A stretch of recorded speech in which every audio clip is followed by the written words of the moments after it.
In 3500 BC, there was a city in the Indus River called the Harappan, one of the very few remaining sites of ancient civilizations that humanity know basically nothing about. So, there are still great discoveries to be made to uncover more of their identities. We haven't cracked their written system, and we know nothing about their social code. But we do have a couple of tells about their culture.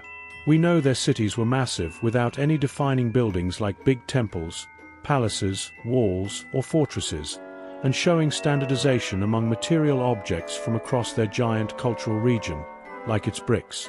This suggests some kind of large pacifist empire. The absence of weapons and defensive structures suggested a peaceful civilization, and the standardization among objects suggested large cooperation. While the absence of large defining buildings also hints at an egalitarian nature, their art portrays the upper class as people who look relatively Middle Eastern, while the lower classes look more Dravidian, a native tribal farming people of India, who are ethnically a mix of the Middle Easterners who migrated in with the invention of agriculture alongside the native Australian Aboriginal hunter-gatherer peoples. The Harappans also likely spoke a Dravidian language like those currently spoken in southern India.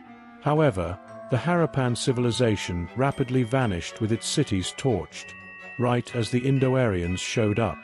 Many Indian nationals don't believe that the Aryan invasion ever happened, arguing that it is a Western invention to discredit native Indians. They suggest that what occurred was more likely a replacement of culture, or, rather, a rapid cultural change. But no nation ever gives up its culture willingly. So the logical explanation is that the Indo-Aryans achieved total dominance and then cemented their culture. The fall of Rome seems to be a perfect model for the conquest of the Harappan civilization by the Indo-Aryans. The Harappans experienced something similar to the Romans, where many of their provincial cultures were heavily influenced by Germanic elites, replacing the Roman elites, which then trickled down to broader society. As the Indo-Aryans smashed across northern India, some of the Dravidians fled to the south and forests of what is now South India, settling the region and creating the main divide in India today between the Indo-Aryans in the north and the Dravidian-speaking south, which maintained its original local culture. This is shown in that we can see a north-south genetic gradient, where in northern India there's more Indo-Aryan ancestry with Kashmiris looking by all accounts European, and in the south, it's almost entirely native Dravidian. So what happened is that India became a fusion of Indo-Aryan, Dravidian, and the remnants of Harappan society. The Indo-Aryans created a social division between warriors, priests, and workers. This development became the norm in places subdued by the Indo-Aryans. In regions conquered by the Indo-Aryans, they installed themselves at the top of pre-existing systems as the warriors and priests, while making the conquered people the workers. This structure crystallized into a society of castes known as the Varna in future India. The Varna consisted of the highest priest caste called the Brahmins, then the warrior and ruler caste, the Kshatriyas. Farmers and merchants became the Vaishyas, and the Shudras were the servants. All of these castes were further divided into subcastes called Jotis, and beneath all of them were the untouchables, divided into Dalits, Han, and Pariahs. This system extended to a highly detailed level with Jotis for goldsmiths, railroad workers, blacksmiths, farmers, and others. Living within a caste system means that people remain in the job they were born into for their entire lives. They can only marry someone of the same caste and are expected to associate only with people of their own caste. Over 5,000 years of segregation under the caste system led to India splitting into numerous tiny ethnic groups. Often, different castes in the same village are 3 times as genetically distinct as a Norwegian from a Sicilian, resulting in India having a genetic mosaic of many tiny groups. Some castes have become genetic bottlenecks due to a small genetic pool from not interbreeding beyond their group for at least 2,000 years. This is unusual in such a densely populated area like India, but persists due to the rigid social expectations. Caste influences India in so many ways that it can be difficult to quantify. The most significant impact is that it has allowed Indian civilization to maintain the essence of each culture without integrating it, preserving its individuality. To explain this further, In the rest of the world, major events often lead to the compression and flattening of differences, resulting in cultural homogeneity. Examples include the Muslim Caliphate in the Middle East, the Roman Empire in Europe, the Han Empire in China, and the way Christianity absorbed previous pagan religions. These events resulted in a flattening and creation of some form of cultural homogeneity. However, in India, none of this ever occurred. Imagine if all the tribes in England during Roman times, along with the Germanic invaders like the Angles, Jutes, and Danes, were castes that could not intermarry, maintaining their distinct ethnic identities thousands of years later. This is what happened in India. This means there was very little integration, leading to a sort of cultural stasis. There are even groups that the Indian government has designated as indigenous peoples, similar to Native Americans in the US, and they are even given their own reservations. Many of these groups are urban and maintain their societies and beliefs even in cities. To imagine this in a Western context, picture a native Iroquois community in the suburbs of New York, working as construction workers.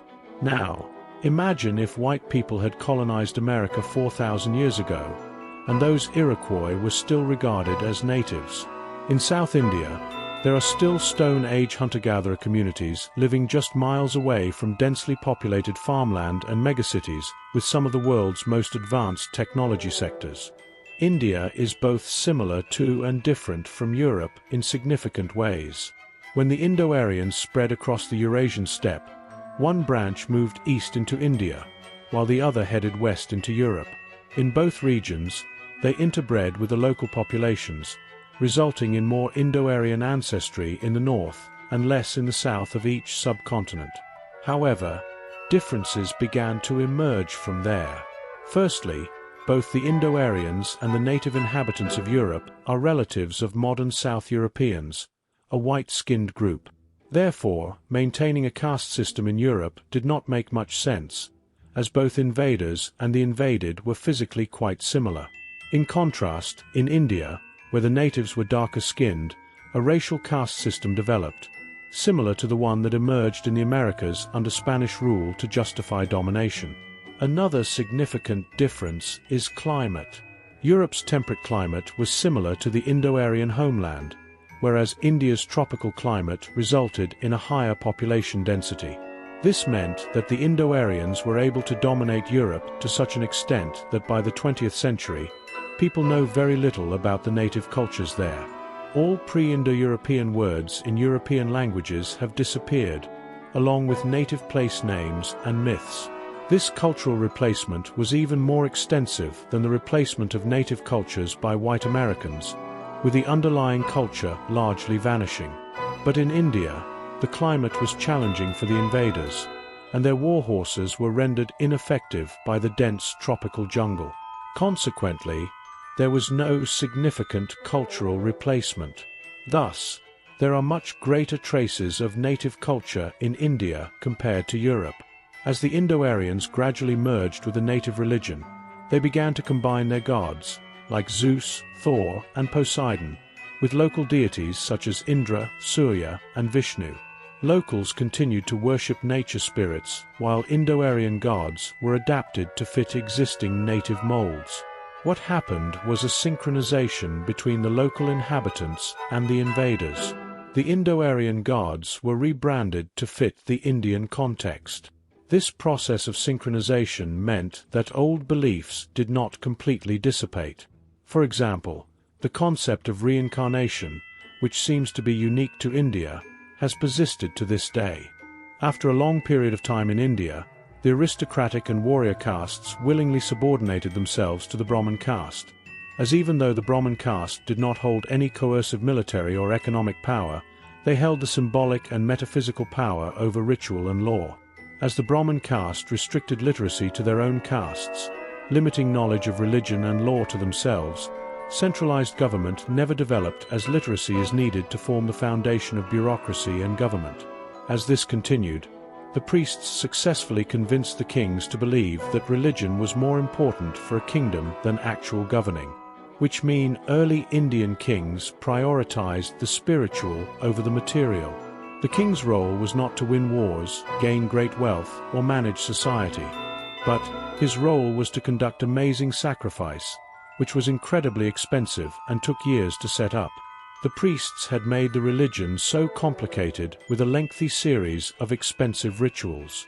This led to Indian civilization to crystallize into a religious society, resulting in the greatest flowering of spiritual achievement humanity has ever known. However, as tribes in India developed a more advanced society over the first millennium BC, transitioning from a tribal, rural culture to one of large kingdoms, trade routes, and complex social structures, the center of India shifted from the wheat-growing region of modern Pakistan to the rice-growing Ganges plain of northern India. In the Himalayan foothills, republics similar to Athens and Sparta emerged. Unlike in Europe, where such republics expanded to dominate the region, these Indian republics were eventually conquered by large autocratic empires. In Europe, where Indo-Aryan nobility engaged in politics due to the numerous leadership positions in city-states, the dispossessed nobility in India turned towards aestheticism, religion, and mysticism. India experienced the Axial Age around 500 BC, a period marked by significant religious and philosophical breakthroughs from figures such as Laozi, Confucius, Buddha, Socrates, and possibly Zoroaster, all roughly contemporaneous. This period saw the rise of new values as civilizations expanded, necessitating new ways to foster cooperation on a larger scale. In India, this resulted in a flourishing era of religious creativity. By this time, India had already developed a rich religious tradition, with ancient texts like the Vedas, oral traditions of early Indo-Aryan tribes, serving as the foundation of Indian religion. Subsequently, the Mahabharata was composed around 1000 BC. This text is comparable to the Iliad in that it shares a similar plot and was written around the same time, detailing the conflict between two warring tribes and the associated heroism. However, the later Indians layered moral and religious interpretations on top of this narrative, using it as a vehicle for moralizing and storytelling. The Mahabharata is the closest Indian equivalent to religious texts like the Bible or the Quran, as Brahmins incorporated various religious texts into a worldview that was beginning to erode, and by 500 BC, people begin to sort new religious truths to address the changing world of growing centralization. This quest for new religious insights led to a period of questioning traditional norms and a surge in philosophical creativity. India during this era hosted every conceivable school of philosophy: materialists who denied the soul, nihilists, monotheists, rationalists like Socrates, and others. Amidst this uncertainty, many noble men without opportunities in a changing world retreated to the jungles to meditate and seek wisdom. This gave rise to the classic Indian mystic tradition, which is among the most developed globally. Indian mystics have undertaken extreme practices such as starving themselves, standing on pillars for weeks, or living naked in the streets, demonstrating their commitment to their spiritual pursuits. Out of this chaos emerged Buddha, a nobleman from modern-day Nepal, who around 500 BC began to teach his belief system of awakening from dukkha, which boils down to the idea that life is inherently painful, and that desiring more from life leads to greater suffering. By disentangling ourselves from desire, we can awaken from the cycle of suffering that is existence. Buddhism offered a straightforward path for individuals to escape a painful world. It gained significant traction in India because the Brahmin priest class followed many bizarre, self-serving superstitions and was deeply corrupt. This made Buddhism appear as a refreshing antidote, providing a much simpler and stronger belief structure. The new merchant middle class especially supported Buddhism for that reason, as the castes and the new large kingdoms gave the individual very little power over their lives, which made the ability to disengage from the world seem very liberating. However, as both historians of Amor and Spangler have said, Buddhism's very success shows that the previous hierarchical society had failed on a profound cultural level. What is known is that the 200 or so years after Buddha, from 500 to 300 BC, were an era of massive social change in India, as people stopped believing in the Vedic and Brahmin norms that propelled India for close to 1,000 years. This caused social anarchy. Some Indian kingdoms even faced revolution and social conflicts as lower castes killed higher castes. This is followed by mass conversion of the middle class to Buddhism, which became a vehicle to revolutionize Indian civilization. And on top of that, the old political system collapse coupled with the Macedonian invasion by Alexander the Great, causing India to go through an era of profound political flux. In this era, 16 Indian princely states became powerful enough to vie for power to unite the subcontinent into one entity, of which the Kingdom of Magadha was the most successful. Over the course of 300 years, from 600 BC to 300 BC, the Magadha kingdom introduced a system of taxation within a bureaucracy, replacing the previous system based on voluntary donations by castes to the king. They conquered the Ganges Delta and formed the short-lived Nanda Empire. Subsequently, under Chandragupta Maurya and his successor Ashoka, who converted to Buddhism, they conquered almost the entire subcontinent, establishing the Maurya Empire in 321 BC. However, unlike the Qin dynasty, which unified China, the Mauryas did not standardize their language as the main language of administration in India. In fact, there seems to have been minimal administration. Governance positions were largely attained based on noble birth, and there was likely no centralized government. There were no efforts to spread education, and the Mauryas did not attempt to implement measures of direct or even indirect control over the lands they had conquered. Defeated kings merely had to ceremoniously acknowledge Maurya sovereignty, after which they were allowed to return to ruling their own kingdoms as kings in all but name. There was no European-style feudal structure with loyalty to superior family lines or land redistribution by a central ruler. In fact, local properties were generally not challenged. In many respects, the conquered princely states remained independent in all but name. This situation arose because the political power structures established by the caste system included numerous checks and balances, so many that they hindered the creation of a powerful and centralized state. Without instruments of mass mobilization, rulers could not engage in large-scale projects. Thus, the primary force shaping India's development was its people, who created a strong society that prevented the formation of a powerful state. After the death of Ashoka, the Maurya Empire collapsed, and India reverted to regional kingdoms and princely states as if the Maurya Empire had never happened. Buddhism continued to spread because the caste system still deeply controlled people's lives. The Brahmins adeptly ensured their continued dominance, while their counterparts in other parts of society lost authority. They achieved this by creating Hinduism, which is arguably the most inclusive and pluralistic religion ever constructed, designed to appeal to everyone. Hinduism, in classic Indian fashion, is capable of incorporating a vast array of beliefs. It posits that everything is part of a higher, overarching reality, with a divine spirit of Brahman enveloping all existence. Hinduism features gods that represent various aspects of creation, each having avatars or reincarnations in different historical eras, as well as numerous smaller spirits and demons. The religion offers a nuanced understanding of psychology. It recognizes different levels of awakening, starting with the pursuit of pleasure, progressing through various stages of personal development such as love and self-sacrifice, and culminating in unity with the divine. Hinduism provides countless paths to the divine, accommodating different psychological types.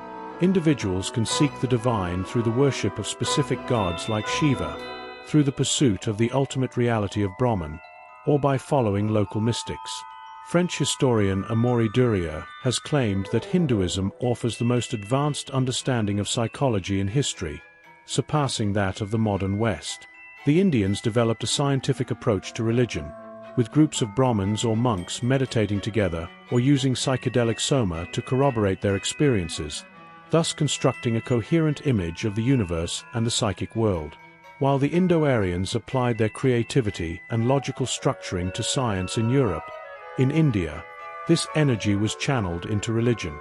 Over centuries, this led to an exceptionally profound understanding of the universe. India experienced a unique form of spiritual liberation due to its expansive worldview. Hindu beliefs do not conform to Western paradigms of categorization. The immense conformity of the caste system resulted in a counter-reaction, a highly open and dynamic religious environment. India has never engaged in burning heretics, and people are generally free to believe whatever they choose. The country remains the most religiously dynamic place in the world, with new gurus regularly emerging to offer fresh doctrines. Indian thought, while logic-driven, is focused on immaterial truths rather than earthly matters, and Indian philosophy has explored the ultimate nature of reality through remarkably complex logical structures. Hindu mystics discovered truths about the universe that modern physics is only beginning to understand. They grasped concepts such as the equivalence of space and time, their convoluted bending, and the idea that compressing them can create phenomena like black holes. They viewed existence as dependent upon non-existence and conceptualized reality as a bubble floating in a sea of other bubbles, a notion similar to modern physics views on galaxies. They also recognized that the universe's immaterial essence is composed of vibrating cells and atoms, all through spiritual insight. Ancient Indians worshipped the same gods as today, but mediated by Brahmins, while modern Hinduism, which emerged as a reaction against Buddhism, sought to reform the Brahmin order. Hinduism incorporated key Buddhist concepts, such as a broader concept of God and a moral system rewarding good behavior, while positioning itself as a counter to Buddhism. Hindus view Buddhism as a sect within Hinduism, with Buddha regarded as a god and saint. Conversely, Buddhists consider themselves followers of a distinct religion. Hinduism absorbed Axial Age concepts, including a more comprehensive sense of God and a moral system from Buddhism, to shape itself. Buddhism may appeal to India's new merchant middle class, but Hinduism better addressed the needs of other social groups. For the nobility, Hinduism reinforced the caste system and social hierarchy. For peasants, who often faced extreme hardship, the denial of the material world proposed by Buddhism seemed impractical. Hinduism offered cults, ceremonies, and superstitions that provided a sense of stability in their precarious lives. By catering to various social groups, Hinduism gained widespread control over society. However, this dominance came with significant costs. Since society was controlled by a highly conservative priest class, Indian civilization stagnated from 200 BC onwards, making it challenging for society to undergo substantial systemic changes. The Brahmins, whose powers depended upon the caste system, completely solidified the caste system. Caste had existed in some form for 2,000 years, but in the time of Hindu revival, caste was retrenched in a greater form than ever before, culminating in the creation of a religious society that is built around religion. Because Brahmic religions see ancient existence as a false perception of reality, and the goal of life is to dedicate oneself not to finding and constructing an identity within the false perception of reality, but ridding oneself of all impediments to finding the true reality behind sentient existence. Society developed to where everything associated with the present life, be it the burying of bodies, the butchering of animals, pollution, childbirth, down to the barber, was left to ever-decreasing castes, seen as increasingly impure. As castes solidified into a very rigid structure, caste relations became more stringent and tightly controlled. This reached a point where an untouchable could not come within 25 feet of a Brahmin without causing pollution, or even make eye contact. The average Indian lost their individuality, being forced to look straight ahead and walk in lockstep with the institution of caste. Their lives were completely dominated by taboos governing every aspect, from marriage and work to sleep, cooking and dress, effectively stifling personal initiative in every possible way. From this, professions were tied into the self, but this arrangement meant the wealth of society is controlled by the poor, as they have monopolies on services such as the ritual cremation of the dead. But they don't have social capital, as they are seen as dirty compared to upper castes, who are seen as pure due to them being freed from the need of having to interact with the gritty dealings of the present life. But this also makes the upper castes almost entirely dependent upon the lower castes to fulfill these duties for them. And the system of faith that kept it all in place was a belief in karma, a belief that if one fulfilled one's social role, they could expect rebirth into a higher caste.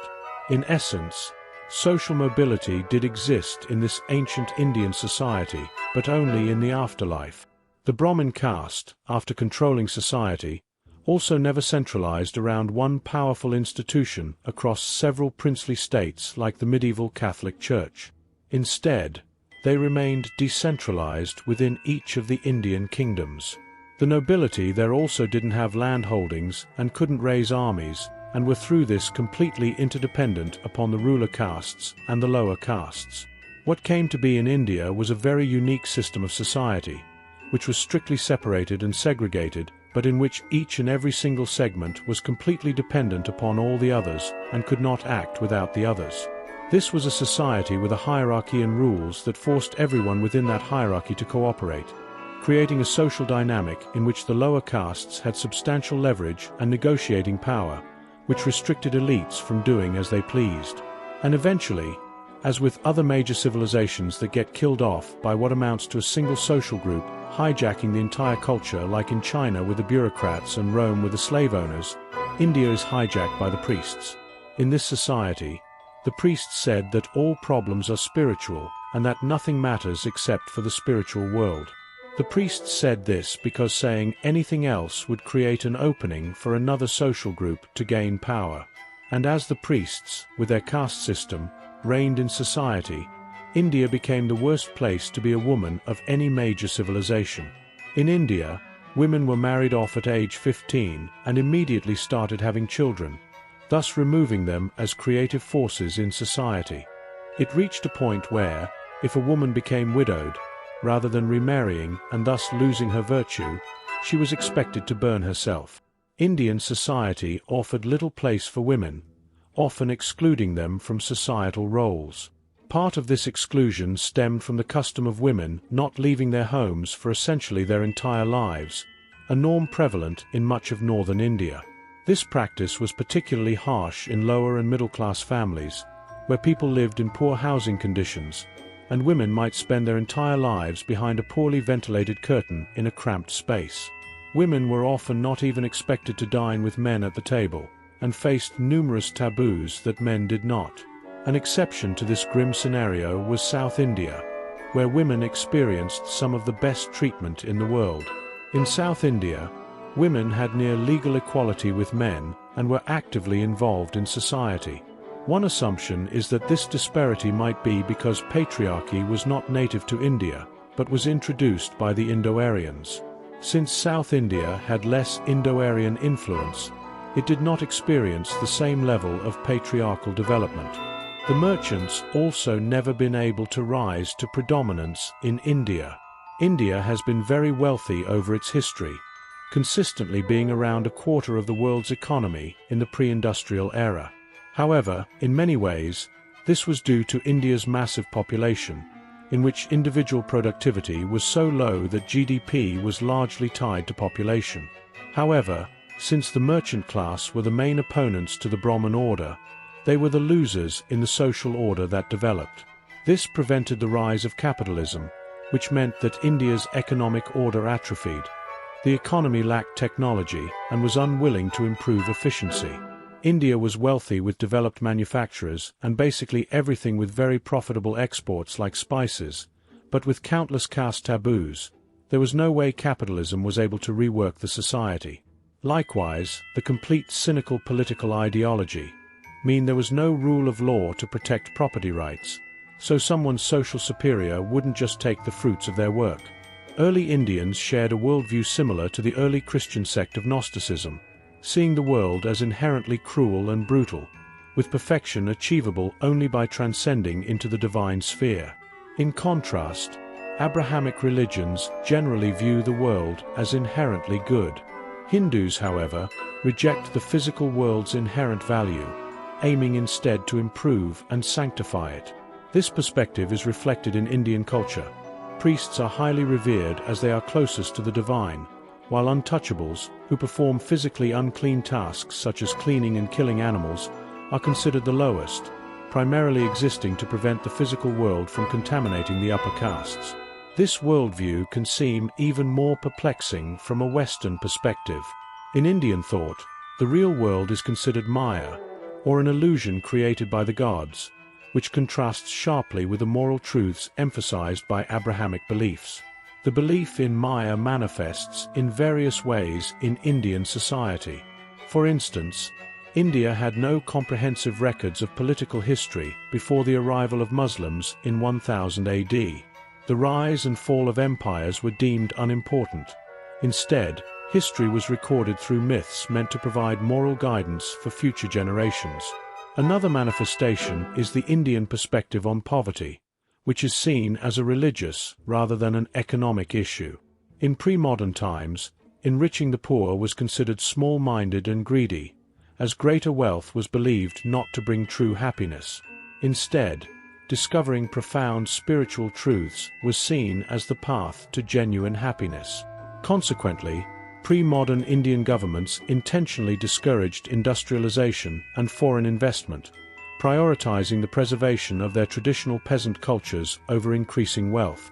This situation persisted until around 190 AD, after India had settled into the form it took under the Brahmin-dominated system. A little before the birth of Christ, India entered a dark age that lasted for several centuries. This period was somewhat analogous to the European Dark Ages, marked by a decline in cities and written records, although life for the common person generally improved. During this time, India increasingly engaged in the international trade system. From approximately 280 to 800 AD, India experienced a golden age. Empires like Harshas, the Guptas, and the Kshatrapas thrived, and India was a vibrant and influential civilization. Part of the reason for this prosperity was that while other major civilizations struggled with barbarian invasions, India remained incredibly wealthy and culturally influential. During this era, the influence of Indian traders and priests extended throughout Southeast Asia, leading to the formation of a Greater India. Despite this success, India's prosperity was a result of maintaining the achievements of its earlier, more innovative culture, but without new innovations. This is similar to the classical civilizations of the Pax Romana and the current Western Pax Americana. In India's case, the empire was not political, but was defined by a rigid social code managed by priests. While India had a universal culture, it faced decadence as its elite gradually disconnected from the broader world. Visitors to India described its people as the most arrogant and completely uninterested in anything beyond their borders. Indians even considered the people of modern Pakistan to be unclean, viewing them as polluted by their proximity to non-Hindus. This reflected a society incapable of external feedback and effectively frozen in time, with anything outside its borders shunned. The military structure of these kingdoms closely mirrored the caste hierarchies, resulting in slow mobilization of military forces and a military rank system largely determined by caste or bloodline. Due to a lack of adoption of new military tactics and modern equipment, India's military became increasingly outdated. This stagnation continued until the arrival of the Muslims. The first wave of Muslim conquest began with the invasion of the region now known as Pakistan. Following this, in the 1100s, Muslim forces expanded their control to cover much of North India. By the 1300s, a new wave of energetic Muslim invaders had conquered most of the Indian subcontinent, reaching nearly to the southern tip of India. Every few centuries, new waves of Muslim tribes emerged from the Afghan mountains, building upon previous Muslim conquests. Islamic and Indian civilizations stood in stark contrast. Indian society had little interest in military affairs and glorified pacifism, deeply influenced by the rigid caste system and governed by Brahmin priests who often disregarded the importance of objective reality. In contrast, Islam was developed by warrior desert herders and spread its religion through holy war, supported by some of the most effective military forces of the time and a meritocratic system. Since around 500 BC, Middle Eastern dynasties had controlled the western bank of the Indus River, roughly half of modern Pakistan. Initially, Arabs controlled this region without much involvement in India. However, around 1080, the Turks, led by the strategic commander Mahmud of Ghazni, began their incursions into North India, which the Indian forces were ill-equipped to handle. Mahmud's most notable victory came at the Battle of Peshawar, where he defeated a local Indian force that was outnumbered 10-1. As Muslim conquests continued, local Indian Rajas responded by building temples to seek divine favor rather than improving their military capabilities or engaging in successful warfare. Historically, India has struggled with military competition. Indian kingdoms did not adopt cavalry archers or modernize their military structures into merit-based systems. They continued to use war elephants long after they had become ineffective against pikes, horse archers, and gunpowder. This lack of military adaptation contributed to India's inability to defend itself against Greek, Persian, and Islamic invasions, and limited internal expansion by Indian states. Unlike China, which managed to form a unified and centralized political entity early on, India did not achieve such unity, leading to a situation where, over the past 2,000 years, much of northern India was ruled by foreign dynasties, primarily from Central Asia and Afghanistan, who came through the Khyber Pass. Of the 22 invasions India faced, 19 were successful.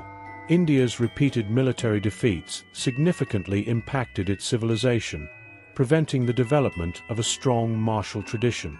Some theorists suggest that India's rice-based agriculture, which involves year-round labor, may have contributed to its relative military weakness, compared to wheat-based civilizations where men could alternate between farming and warfare. Additionally, irrigation societies like India often faced widespread disease, which further diminished their military capacity. Historically, tropical and subtropical regions, including India, have seen fewer successful military societies compared to temperate highlands. In India, notable warriors like the Rajputs and those from the high Himalayas were exceptions. The caste system also inhibited the rise of military talent, and a priest-dominated society that emphasized pacifism further discouraged martial endeavors. Earlier invaders such as the Hunar, Huns, and Kushans had conquered parts of northern India before the Common Era, but had quickly assimilated into Indian civilization, allowing new invaders to repeat the process. However, the Muslim invasions were different, driven by a desire to convert rather than merely control, posing a more significant threat to the already decadent Indian civilization. The Muslim invaders, primarily Central Asian Turks with armies of Afghans and Persians, were notably brutal. They viewed Indians as idolatrous, leading to the looting and burning of temples, and imposed harsh taxes and repression on Indian peasants, resulting in significant loss of life. Despite the brutality, life in India continued as usual. Islam offered a dynamic vision of the world, unencumbered by the caste system or Brahminical dominance. Consequently, large parts of India, especially regions like modern Pakistan and Bangladesh, saw significant conversion to Islam. Ultimately, Islam failed to fully impose its governance on India. The Indian social structure, deeply empowered by its traditional systems, resisted the Islamic State's attempts at full control. As a result, the Islamic rulers had to compromise with the Hindu population, leading to a complex and enduring coexistence. Due to the Muslim conquests, Hindus became more conservative, resulting in the intensification of caste taboos and religiosity. This all culminated in the Mughal Empire, which was a dynasty of Central Asian Turks ruling almost all the subcontinent of India around the year 1700. But even if the invaders may have had the military structure developed from outside to conquer much of India, their political structures were insufficient in dismantling the social forces in India to bind them under a unified and centralized political institution. The Mughals became rich and powerful through the control of the Indian spice trade and the Silk Road. They were able to crush rebellions against them with military might, but to rule India, they ultimately had to compromise. To do so, the structures of what makes an Islamic state ultimately failed and proved insufficient to rule India. The legacy of foreign invasion nevertheless matters enormously in the creation of a unified India. When the Mughals started to decline, someone else from overseas started lurking on the horizon. The first Europeans to arrive in India were the Portuguese around 1500, who traveled all the way around Africa to find India's massive wealth in spices. They, and later the Dutch, established ports around India's coast, and then became what amounts to pirates due to their more advanced naval technology and military ability. The Europeans were extremely quick to dominate the naval traffic and oceans around India. However, on land, the Europeans still were no match for the truly massive Mughal Empire. However, in the early 18th century, as the decline of the Mughal Empire continued, the Mughals were replaced by a series of warring states in which India fell into anarchy. Afghans poured into India once again, pushing all the way to Bangladesh, while the Persians looted Delhi. However, this chaos resulted in the pulling in of the two most dynamic European nations of the time, Britain and France, into a scramble for India. Both the British and the French had forts on the coast of India for trading and never consciously wanted to make an Indian empire. However, as surrounding Indian regions collapsed into anarchy, private companies started to send their troops outwards to solidify territory. As India has no clearly defensible boundaries, the invaders kept on going until the British were pulled into conquering the whole thing.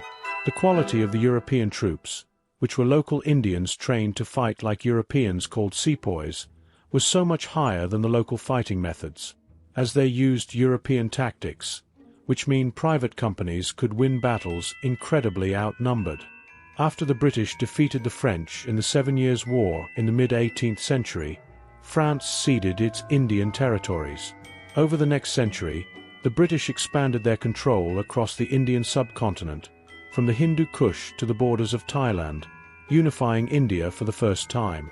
The British described India as a subcontinent of numerous political entities, with each village functioning almost as an independent republic. This characterization wasn't merely a reflection of colonial arrogance, but rather an accurate recognition of India's decentralized social structure. The British effectively leveraged this understanding to enforce their rule more efficiently than the Mughals had. Rather than imposing a centralized system of governance, the British maintained India's existing decentralized framework by establishing princely states and regions. They applied Brahmic laws to Hindus and Islamic laws to Muslims, reinforcing the traditional social structures while exercising control for their own economic benefit. Although the British developed a modern economy in India, they did not build a modern state. The superficial unification of India under British rule helped to solidify the idea of India as a singular entity among its people. Before this period, the notion of India as a unified nation-state was largely inconceivable. Critics of British colonialism argue that the creation of a unified Indian state was a positive legacy of British rule. Conversely, Hindu nationalists often romanticize the pre-colonial Indian village system as the foundation of the Indian nation-state. Both views have their shortcomings. While the British did create a unified administrative structure, they did so in a way that left the state weak and ineffective. British Empire revisionists often praise the introduction of English common law and the legal framework established during colonial rule. However, law is not just about theoretical principles, but also about the institutions needed to enforce it. The legacy of British colonial administration failed to build these institutions, which resulted in a dysfunctional and inefficient system. The Indian judiciary is notorious for its inefficiency, with cases often taking years or even decades to resolve.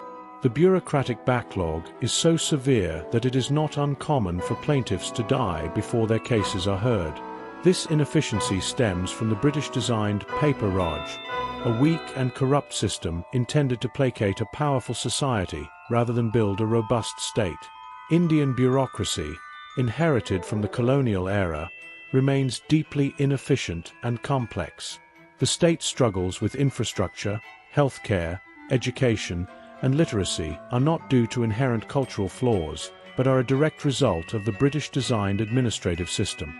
This system, characterized by bureaucratic red tape and competing interests, has perpetuated inefficiency. The continuous exploitation by the British eventually led to widespread discontent, culminating in the Indian Mutiny of 1857. This rebellion was a response to the long-standing grievances and injustices under British rule, highlighting the deep-seated issues within the colonial administration. From here, India stopped being ruled by the company, but became directly subject to the British monarchy. Here, Gandhi came in. In many ways, he is very emblematic of Indian civilization, using pacifism and indirect methods to gain political independence. Gandhi and the Indian National Congress decided to withdraw all cooperation with the British government, beginning the non-cooperation movement. Following the end of World War I, when this strategy did not bring the desired results, Gandhi adopted a new technique in the form of the civil disobedience movement.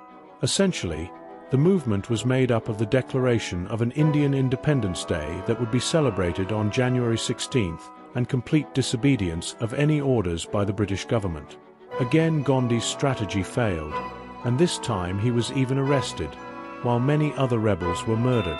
Still, the British were eventually pushed into the Round Table Conferences beginning in November of 1930, the second of which Gandhi attended. The conferences marked another failure, and civil disobedience reignited. Gandhi's next attempt, the Quit India movement, again made no drastic progress as World War II brought about new issues. India was forced into war by the British against the Japanese in Asia. Many Indians died for the British Empire, and at the conflict's conclusion, a new Labour Party came into power in India and showed sympathy towards the fight for independence. Since Britain was so tired of fighting the world's wars, it simply did not have the money or vigor to keep the empire. This led to India finally becoming an independent nation. This independence brought forth new conflicts that came with a newly established nation. But India is overall still a post-colonial success story, especially in its economy. However, it is a success story despite its British colonial legacy and not because of it. The weak state aside, Indian society has many mechanisms available to resist and change the direction of the state. Indian governments have to frequently placate the demands of local governments to get anything done, and even outside of government, Indian society is strong. It is a society with many avenues of protest and public accountability that can be used to prevent government overreach and despotism. India is also a society where people, by their own means, reach incredible heights and prosper without having to fear any draconian state power preventing them from doing so. In India, you can start and grow a business without fearing excessive interference from the government. However, the government is often too weak to provide crucial support services that businesses need to thrive. This includes issues like inadequate education systems that can hamper the development of skilled workers, lack of effective measures against local racketeering and crime that can disrupt business operations, and insufficient infrastructure, such as proper sewage systems, which are essential for running a business efficiently. As a result, Indian success is often built on the strength of its society. People prosper through the efforts of communities and families working together to achieve success. However, due to its weak state, India is unable to build the infrastructure necessary to generate that wealth, which is the state's responsibility to provide and secure for its citizens. In many ways, because India was late in the state-building process, its state is still being constructed today. As the state is subsumed by society, India's state remains weak, while its society remains strong. Indians have successfully remained one of Asia's most dynamic democracies. Even though the caste system has caused tremendous harm to this society, it is also the very thing that makes India a vibrant democracy because, at the very bottom level, castes were democratic. The local caste communities managed how they worked, how they were taxed, maintained their own laws, and their own standards, making this society very democratic. Governance was elected and by consensus, although India at the higher levels was almost autocratic past a certain point. This democratic undercurrent is why India today is one of the most dynamic and stable democracies in Asia, and also why India has never seen the horrifying tyrannies like China. However, It also brought inequality with many social issues as the side effects of the caste system that hold India back. India will continue to have deep systemic issues stemming from its past. But will its strong society prevail? That remains an open question.